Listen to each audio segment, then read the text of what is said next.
abamotari tuvugishije ukuri tugendeye kuri izi hano nta manzi ufite munini mu buryo bw'akarere ntawe uhari ni munini hano imbere mu gihugu nyine ni munini hano imbere mu gihugu ariko n'izina atangiye kugira in terms of fans mu karere atangiye kugira izina sibyo uko tuzi dufite umuziki nk'uwo Uganda ifite twaba twararyoshye Uganda umuziki wawe Kibakarongi aritsamura kuza Rugogo bitusitsamwe kuza Rugogo Kamiliyoni wazaha ishaje ari kupfura akuza Rugogo udafite indirimbo udaheruka indirimbo y'abacanganye nawe yaruza Rugogo ariko twebwe ubu hano ninde mwanzi ufite wakuza ahantu hawuzura abantu turamufite ikibazo ntago ari umuhanzi ikibazo ninde umuhanzi ahubwo ikibazo ni imyumvire y'abene igihugu y'abantu muziki kuko ntago ugiye kureba mu muziki gusa sibyo ntabwo ari kuvuga ngo mu muziki gusa nawe wambwira ibikorwa remezo byibura ubona biba urumva ukabona byuje abantu reka wenda duhere nko ku rugero wenda tujye nko muri sport ibikorwa remezo birabaza nyine ibikorwa nka big arena kugira ngo wemere ko iki kibazo cyo kuba abahanzi batuzuza batabona abantu benshi ubundi se ngombwa ari na Kigali ntihari nyine icyo kuvuga ni imyumvire y'abantu oya mbiye ku by'imyumvire ndetse aho ngaho ni imyumvire y'abantu Israel mbonye se kauze Israel mbonye rahuza za Ben na Shaka barakoze ni gospel abantu bajyamo bagiye abenshi bayikunda kubera abenshi bagiye gusenga hariya mwambonye bagiye gusenga sibyo point yawe uvuga gute point yawe uri kuvuga ni icyo nshatse kuvuga ni kimwe nuko gusa ntabwo twagaya ngo tuvuge ngo umuhanzi uyu muhanzi ngo biragoye ko yakuza ahubwo se twebwe abakonsoma uwo muziki twebwe dufite uruwe ruhare kuko natwe gasa ku ngingo yute cyane icyo nshaka kuvuga ni igitekerezo cyane ikibazo ngewe icyo nshatse kuvuga ni kimwe sibyo nuko reka ngusubize kuko uri gutinda cyane Genezed urikurikira ijyamo Genezed ijyamo ibakanga mu kwezi ibakabiri mu kwezi ijyamo bane nabagane nabarundi cyane abanyarwanda ijyamo bande n'abanyarwanda bari Bruce Melody yababona ariko ijya gufata bariya Bruce Melody yababona urumva n'umuhanzi wese yababona bariya urumva yababona ariko ijya kuvuga big arena ko big arena ni ibikorwa byinshi binakomeye cyane no kurenza abahanzi b'abanyarwanda baza niba yuzuye kandi Kigali haburikiza haburi kimwe bakoremo ibitaro muri Kigali ikindi kintu ugomba kubanza kumenya oya nsubiza ujye muri Kigali yego ibi bikorwa remezo birahenze twikomereze neza tugiye cyo navuga dukurikije igisabwa ku ba investor tugakurikiza n'igisabwa ku bahanzi sibyo turaza gusanga aba investor ubundi hakenewe umu investor ufite vision uri gupanga long term project ukavuga ati mu myaka 5 cyangwa 10 iri imbere umuhanzi wanjye azabara ibyo ngibyo coach Gael ubona yuko abifite kuri Bruce sibyo ikindi ariko hari ikintu wenda kimwe abura team sibyo ifite abantu baba strategies banini bagari bavuga bati twebwe dukurikije strategy z'umuziki cyangwa se na marketing tuzadukora ibi niba bafite ntago tubiza ariko twe amakuru tubona tubwira ko nayo hari Kabiyora araza kudufasha aduha amakuru tubwira niba hari team ishinzwe strategy z'umuziki ku muhanzi none nituza kwa Bruce yego Bruce turaza gusanga ni umuntu ugerageza ntaga ari umuntu twavuga ngo akunda gushishura agerageza kugira originality rimwe na rimwe ariko nanone hari akandi kantu ntari navuze kamwe k'ingenzi nibagiwe umuhanzi kugira ngo agere ku rwego rwo kuba yagira nomination za BET na za Grammy no kugira ngo ajye atumirwa ajye kuririmba nko muri Coachella Music Coachella Festival bisaba ko akora indirimbo igira influence mu buryo bwa culture ishobora kugira influence mu buryo bwa clubbing sibyo akayikorera indirimbo nanone ifite influence mu buryo buri political ese indirimbo za melody muri ibyo bisata bitatu indirimbo ze hehe zigira influence aho ngaho niho twavuga ko akiri hasi ntago afite indirimbo ya club ya danje yishobora ku influencinga club ku buryo na club ya Nigeria bayikina bakayibyina nubwo baba batumva ururimi indirimbo ya influence nsinga mu buryo bwa culture nkuko mu muco nk'uko abasoweto gospel choir muri South Africa Africa babikoze cyangwa ba Ismailo muri za Tanzania cyangwa ba Ismailo na ba Angelique Kidjo nicyo kintu kiba kiri kubura ibyo rero abifashwa n'abo bantu bashinzwe strategy n'abantu bamufasha kuri quality of music urumva rero bari mu rugendo ariko hari nabo bakibura quality of production Kabiro natubwire Bruce afite ikipe ikora strategy y'umuziki wa strategist yego navuga ko Bruce Melody afite team imanaginga ibijyanye nawe ndetse n'umuziki we kuko nk'iyo urebye tugiye nko afite umujyanama urumva ariwe Afrika Amani urumva aho ni umujyanama afite experience kuko yabaye umwarimu ku Nyundo arayifite yigishije kuko umwarimu ku Nyundo ntago ari experience turi muri bino icyo nshatse ko wongeye gushaka kubikubwira neza experience turimo tuvuga ni umuntu ufite experience mu muziki ku buryo bwa Afrika kugira ngo birenze kwibuka nawe wigisha kumenya gereka mu gusobanura ibyo ngibyo biri loko kwigisha mu ishuri ariko abigisha ibyo yize abigisha ibyo afite n'ubumenyi rero kuba kugira experience mu muziki birenze kuwiga no kwigisha reka banze gusobanura yego umuntu kuba yarize umuziki akaba ari kwigisha mu Rwanda ari gukora mu kibuga kiri loko ni nkuko wakina mu magare ukavuga ngo njye ndi mukinnyi muri professional muri Premier League ngo bagushaka kandi muri Premier ukavuga ngo muri Premier League bagushaka cyangwa ukine muri za Champions League kandi ukikina mu reka ngubwire uyu Afrika uri kuvuga sibyo uyu Afrika yize umuziki urumva aranawigisha ku Nyundo urumva ntabwo wenda ngewe nzi wenda aho yawigiye ariko icyo tuzi ko nuko yabaye umwarimu nuko yigisha umuziki ku Nyundo urumva icyo nicyo cya mbere ikindi kandi ni umwe mu amafestival akomeye urumva ya hano mu karere hano nko mu Rwanda ndetse no muri bino bihugu duturanye uze no kutubwira icyo ashinzwe kuri Melody neza muri strategy urumva festival ikomeye yihe festival ikomeye none se mugiye gusesengura Amani nyine icyo nshatse kuvuga icyo nshatse kuvuga uragenda ukajya kumushaka amakuru urumva icyo nshatse kukubwira nuko ari umwe expert urumva mu bijyanye n'umuziki ko yabaye umwarimu ku Nyundo urumva mushake mujye kumenya aho yabaye umwarimu ku Nyundo usanga gutamuzi ubwo rero uri umufuraka ntago ari umu expert wemewe ntago bazwi kuri Google hanyuma komeza nta wabyumvishe yabaye umwarimu ku Nyundo Afrika cya Afrika yitwa gute Afrika Amani yitwa Afrika Amani urumva ariko tugume kwa Bruce gusa turaguka tugende icyo nshatse kukubwira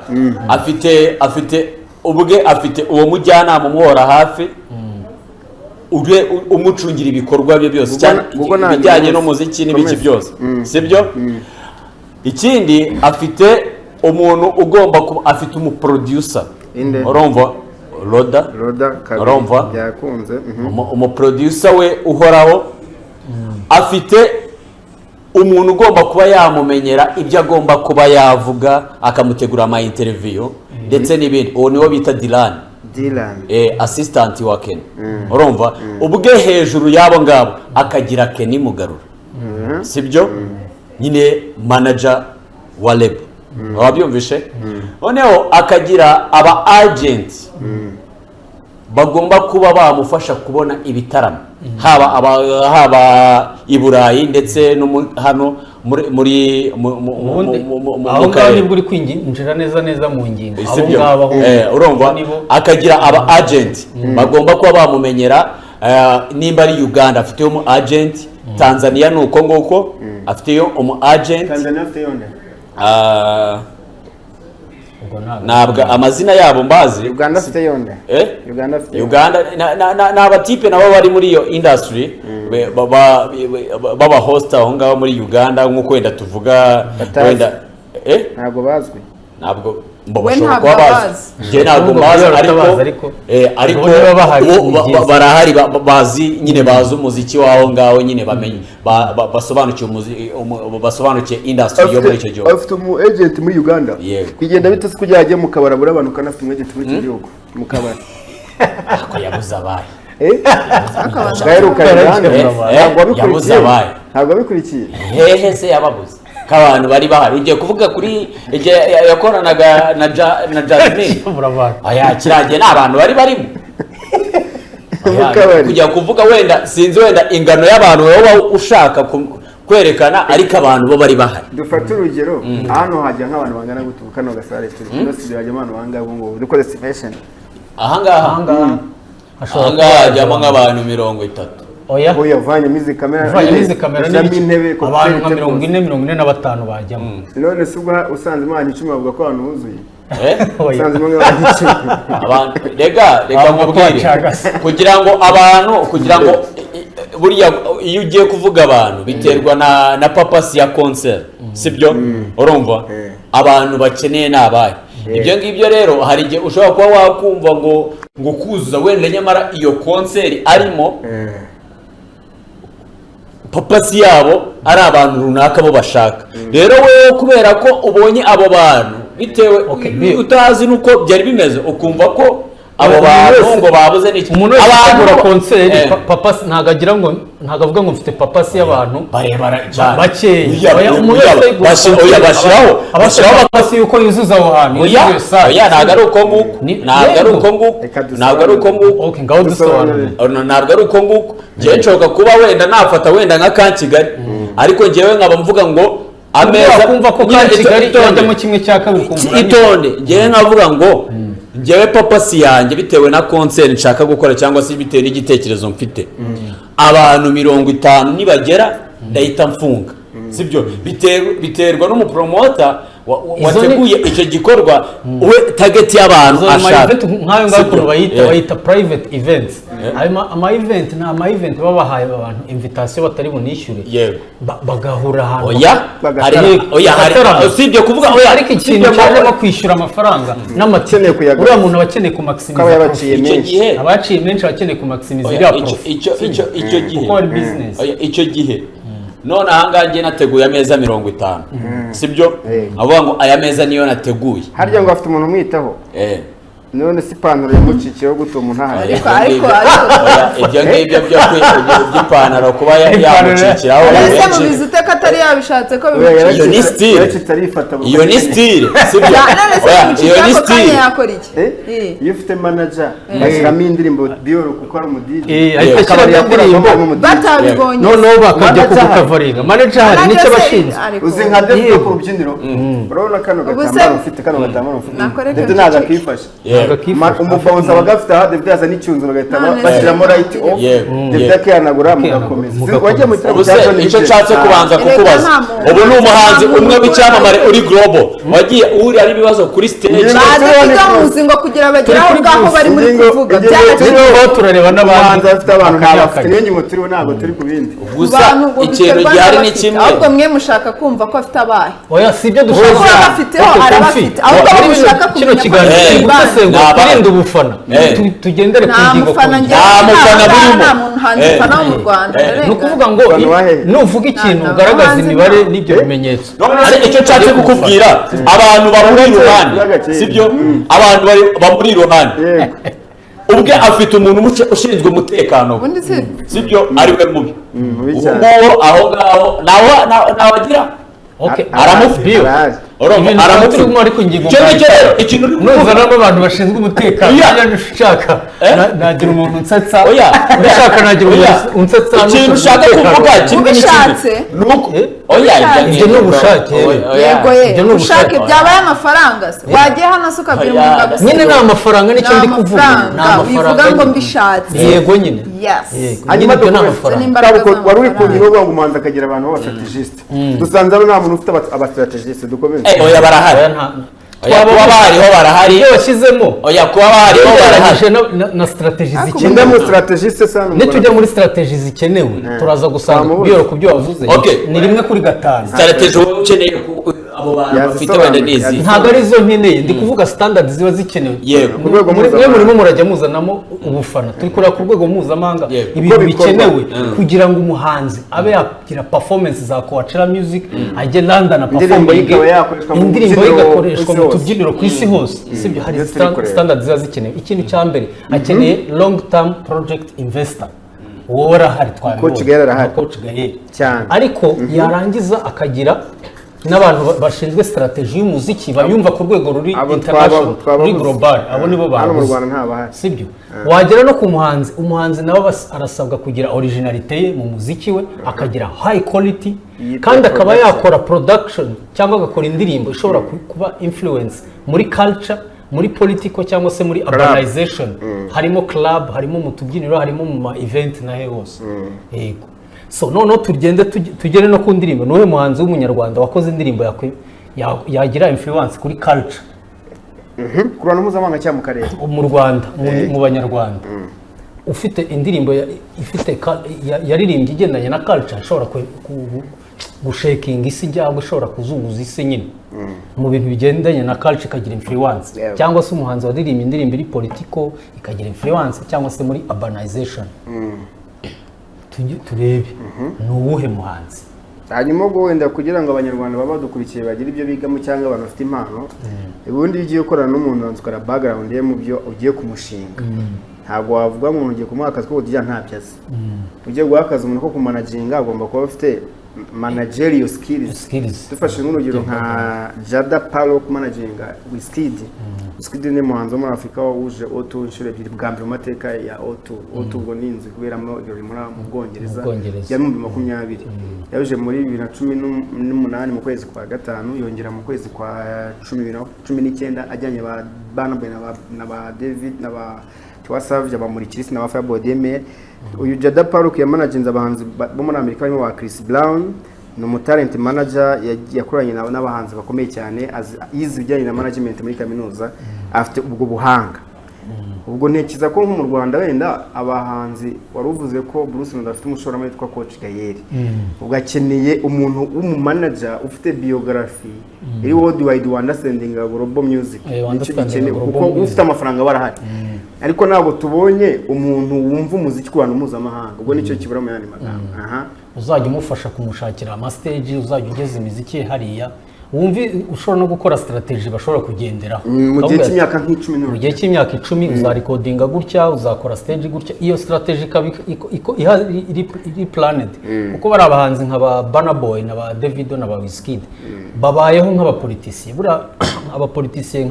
nk'aba Trump n'abandi gahunda zakora umwaka wose bihari ipanze nabari abahanzi niko igihe agomba kugira muri studio kiba kizwi igihe agomba kugira muri sport igihe agomba kugira kuri stage nagabo mu kabari muri freestyle yasurira konfi yagira kuri televiziyo biba byanditse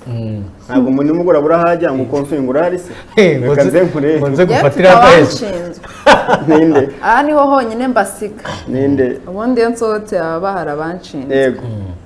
ahubwo we ukurikije bino bintu turi kuvuga we nko mu busizi bwawe urabona haburamo iki ugiye kumvira nta kiburamo byose arabyujuje byose ndabyujuje ntabe na gito hanyuma dukomeze mwabona byanshikiyeho ari nkabona hari ibyanshikiyeho imyenda ntawe sura performing hano kuvuga agomba performing ababyitayo mbere yuko nza ababyitayo mbere yuko nza kuri kamera ababyitayo niyo mpamvu mutazabona byanshikiyeho mutazabona ndi kwayura mutazabona n'utundi tubazo nyine kuko mfite abantu banshinzwe yego ni sawa cyane kabisa hanyuma ubwo abantu bari mu Rwanda barasabwa iki abantu bari mu Rwanda barasabwa kugira abantu babashinzwe tugiye guhera kandi babyize duhere ku bahanzi umuhanzi kubera ko umuhanzi niwe zingiro umuhanzi arasaba kuza mu muziki ataje kuvuga ngo ngenje kuririmba kubera ko hari umwana wambabaje nkunda nabona ndi kuri stage ndi guperforminga ariko batangiye kubera ko abantu benshi nyine abaririmba ariko baratangiye babahanzi sibyo cyangwa adafite abantu bamubabaje bavuze ngo nta uzagera akajya mu muziki kugira ngo azabemeze arashaka birasaba ko umuhanzi yivanamo ibyo bitekerezo byose bipfuye yamara kubyivanamo akaza mu muziki azi icyo aje gukora afite vision yarangiza akagira originality ye akavuga ati ngewe umuziki wanjye nzibanda kuri urban music nzaririmba umuziki wa club ariko ngomba kugira influence aho ngaho kandi nkagira umwihariko. So umuhanzi rero namenya igice arimo cy'umuziki akazamura izina nabo ba investor, ibyo aba investor ntago byo bimureba. Aba investor ni baramuka baje bafite potential, bazaza bamurokalize, bamuroketinga, bamufate bamushyire kuri platform. Tugeze kuba investor mu Rwanda, aba investor dufite baza mu muziki aravuga ati okay, aba ari nk'umuntu w'umukire utangiye gusaza ushaka nko kwirira ibyana, agashaka umusani ufite izina uzajya muhuza n'utwana duto, kugira ngo ajye muhuza n'utwana duto, uramusani arakunzwe cyane, ngende umukire nabuze uko mbageraho, reka nshaka umuhanzi managinga azanyegeza ku twana dutoya n'iki. Ugasanga niyo mentality investor bafite, ntago afite long term project investment. Noneho birasaba ngo tubone aba investor bafite ingufu, ariko bumve ko umuziki udakenewe amafaranga gusa, hakenewe n'abantu b'aba strategist. Aba strategist ariko bagomba kuba ari abantu bari international, bakoze ako kazi global. Nibaza bagafatanya n'aba investor, umuhanzi nawe yujuje ibyo agomba gusabwa, umuziki tuzagira umuziki uryoshye kandi ucuruza, winjiza amamiliyoni, tujye tu exportinga nka South Africa na Nigeria na za Ghana. Ibyo bintu birashoboka, birashoboka. Yego. Ariko nyine birasabamo igihe no kuba babitegura, gusa uri kubona ko biri kugenda biza, kuko aba investor bari kugenda bazamo ubu ngubu. Uri kubona ko niba aba investor bafite ubushobozi ariko banafite vision mu kintu, ntabwo ari ba bantu bari kuza ngo bakine. Urugero wenda dufashe nk'umu investor ufite Kevin Kade, urugero nk'uko Kigali twavugaga, sibyo? Nawe uri kubona ko hari kuza hazamo aba investor baza ko mutari kumwincludinga mu management y'imeze ite, ntayafite arabyikorera byose, yari rwariza we na The Ben n'abamuri hafi bavuga ko ari inshuti ze, sibyo? Ntabwo bemera ko bakorana mu buryo bwa management, bavuga ko ari inshuti ze zimufasha gutyo za hafi, urumva? Rero iyo tugiye kuvuga abahanzi bafite management, ubwo rero ubwo The Ben bituri kuvuga ntibimureba, urumva? Ntabwo biramureba kuko yahindura umuvugo, ese ni ukuvuga ngo kugira ngo bimurebe nuko ahindura nyine, akareka kuvuga ngo ngewe ndi gukorana ngo n'inshuti zanjye, yego, akavuga ngo Pandit ngo ni inshuti zanjye, yaramfasha muri media, aho bikaba akazi yenge amufasha, ariko buri uvuga ngo abo ngabo ibyo yari uri kuvuga. Ubu tuvuze none ahangaha abahanzi barebwa n'ingingo twari turi kuvugaho yo gushaka abantu bagomba kubigira strategy yo kugira ngo umuziki wabo ugere ku rwego mpuzamahanga. Uwa mbere twavuga iyi ngingo ireba ni umuntu witwa Bruce Melody, kubera ko afite label, afite umwinvestor na coach Gayere, sibyo? Batanu, sibyo? Harimo uwo Bruce Melody twamubonye, harimo Kevin Kade, urabizi ko afite umwinvestor ariwe Muyumba, sibyo? Akazamo Neringabo na Butera Knowless, bafite Kina Music. Ibintu by'umuziki ntabwo ubu ngubu agifitemo, arakora yabarizwa muri Kina Music, ari muri Kina Music, arakora ino kuruse y'umuziki, arabanza arusha gukora wowe, none se arakora, yabyumvise, arakora umuziki ntabwo ayirimo. Aho ngaho akazamo Bwiza, sibyo? Bwiza afite management Kikas, Kikas yo ntabwo kuri urwego turimo tuvuga. Turi kureba abahanzi barebwa n'iyo ngingo, sibyo? Iri ku ruhe rwego? Ibi bintu sinzi niba mwigeze mubyumva cyangwa se muzi na Kikas. Kikas ifite umumanager umwe, niwe ujya gushaka, niwe ujya kudiringa na producer, ko bimeze. Harimo abandi kudiringa ibintu byose, sibyo? Uvuge Bwiza afite umumanager umuhora hafi, witwa uriya mumama yitwa ngukira Bwiza, Bwiza umujyanama we, urumva hari Claude, sibyo? Uhuje imfura, urumva? Uwo nguwo ni boss wa Kikas, ariko ni uzwi official, ariko Bwiza akagira undi mujyanama umuhora hafi, yitwa Abde, yitwa Abde, urumva? Arahari wabyumvishe uwo ngo niwe ugomba kuba yamenya ati Bwiza yariye ute, Bwiza ari muri siporo ryari, Bwiza gutya na gutya, akagira n'abandi bantu bashinzwe kuba bacunga social media. Uwo muntu uri iruhande rwa Bwiza ubona ko understanding umuziki globally, ni umuntu wajya kudiringa Tiwa Savage.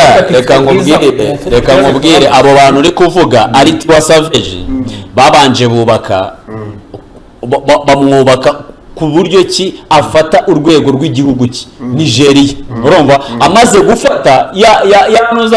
bari barihaye ya ntego yo gufata Nigeria, nibwo batangiye kwiga uburyo ki Tiwa Savage agomba kuba yafata Afrika, sibyo? Amaze kuba yafata Afrika abona kuba yajya ku rwego ruri global, sibyo? Ubu ngo niwe Tiwa Savage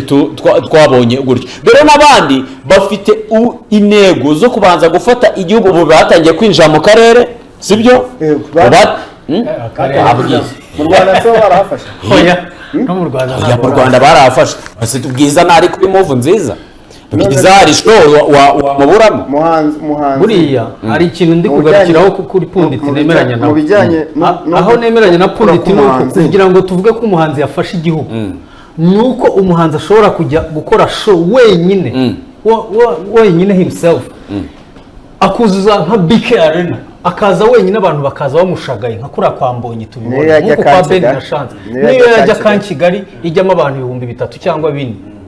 akahuzuza uwo muhanzi tuvuga ko kabisa igihugu arimo neza. Hano umuziki dukora ni nkuko udija ko gushaka imibero kujya uramuke naga ari umuziki wa kinyamwuga, kuko ntago wavuga ngo washyize hanze album maze kushyira hanze album ebyiri yarya, ntukore tour ya album yabiwanyu cyangwa handi ugakora indi ukavuga ngo uri muri ntabwo uri muri, kuko tuvuge ko umuziki mu buryo bwa kinyamwuga ni uburyo bwo gushaka imibereho, bwo gushaka imibereho. butike Bugesera cuza butike nindira gukora ngo ashaka imibereho, abano bahanzi ariko niko n'abandi batangiye, niko no hanze batangiye. Nta muntu n'umwe yakoze umuziki ngo buke ngo yisange ngo ibintu byose byabo. Yaravuze ngo bamaze kugira mu karere, yaravuze ko bagiye. Oya kuba yakoranye korabo ntabwo bivuze ko muri Uganda reka ngusobanurire umuziki wavuye mu Rwanda, kuba umunyamuziki ugafata akarere. Reka ngusobanurire, urabona Harmonize uri umu DJ akenshi nk'ubu Friday ugomba kudija kwa Kesaso, sibyo? No kwa gatandatu mu ndirimbo muri playlist yawe ufite at least ntihaburamo umuhanzi wo muri Tanzania, ntihari buburemo Rich Mavoko, Harmonize cyangwa se Diamond, umwe muri baraza indirimbo yabye na Diamond na Rick Bacyangwa. Ntabwo uri buburemo indirimbo yo muri South Africa na Nigeria, sibyo? Ahangaha kandi ni mu Rwanda, uriya ni umutanzania, sibyo? Ni Burundi iyo playlist zabo ntabwo ziri buburemo izo ndirimbo, na Uganda na Kenya. Ariko se nujya muri Kenya urasanga muri playlist yabo harimo indirimbo zo mu Rwanda muri club yabo. South Africa nujyayo muri playlist yo club hari indirimbo mu Rwanda. Lagos irimo, Lagos bazi umuhanzi wo mu Rwanda ushobora kuyikina bakayibyina, ariko hano twe indirimbo za Diamond zose ziza tuzizi. Simuhita musina bio muhita muziki kandi atarukuvugisha icyo gende bwo uvuga ngo umuhanzi yamaze gufata akarere. Reka iminota yagiye tuyiveho twigendere tujye mu cyacu cya top.